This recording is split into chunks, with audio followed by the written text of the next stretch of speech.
Good afternoon to everybody. My name is Tato Motlanti. I look after investor relations for the MTN Group, and it's my pleasure to welcome everybody who's come to the Innovation Center at 14th Avenue, and also to welcome all of the people who have joined on the various platforms that we have, particularly the MTNers across our markets, obviously, who make the results that we put out quite possible. So going straight through to the highlights, the first one is really that we navigated a very challenging external environment, principally driven by three factors. The one is that we saw inflation remaining quite elevated in most of our markets. Secondly, currency devaluations, most notably in Nigeria. The final point is really geopolitical tensions that we see more broadly across the world, but particularly in our region in Sudan. Now, notwithstanding those challenging macro, I think we had a very decent and solid commercial execution of the strategy.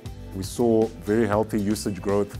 And if you look at the underlying volume of traffic across our markets, data traffic growth was about 35%, and the fintech transaction volumes were about 32%, signaling a very healthy set of demand. The third area was really around financial resilience. We've targeted 7 to 8 billion of expense efficiencies, and we're well ahead of our target for last year, delivering 2.6 against a target of 1.5 billion. And then when you look at leverage and liquidity, all looking in very good shape. The fourth area is really around strategic priorities, executing on our strategy in line to what we've committed to stakeholders. On the fintech side, concluded 2 agreements with MasterCard.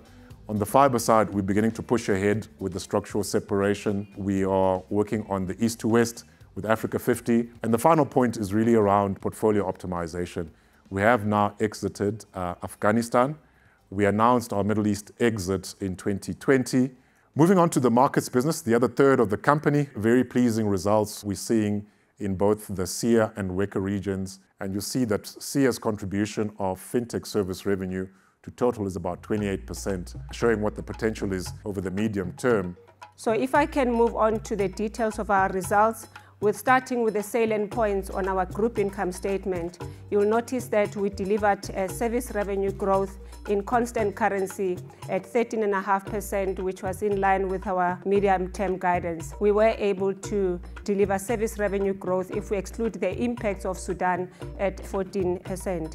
EBITDA before once-off items increased by almost 10% in constant currency. On reported currency basis, you'll see depreciation also increasing by almost 20%. On net finance cost, you will see a significant increase of 113% to 39 billion rand. As a result, you'll notice our tax expense therefore declined by 55% due to lower profits, where we saw profit before tax declining by 77%. If we look at it from a normalized basis, our group effective tax rate was at about 39.5%, which is really in line with our guided mid to high 30s. At the bottom line, the underlying performance was really resilient, with adjusted headline earnings per share down 9.5%. So with that as context, what are our priorities in the near term? Firstly, to sustain operational momentum. The second priority is really accelerate our platform strategy.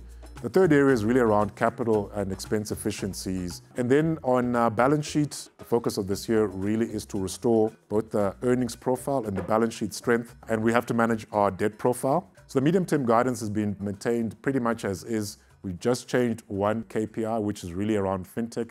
We are calling out that over the medium term, the next 3 to 5 years, we're pushing that to the high 20s to the low 30s as where you should see the fintech growth in the coming years. So with that, thanks very much for listening to Tsulu and I, and thanks very much for engaging with us today, and look forward to seeing many of you on the road the next couple of weeks. Thank you.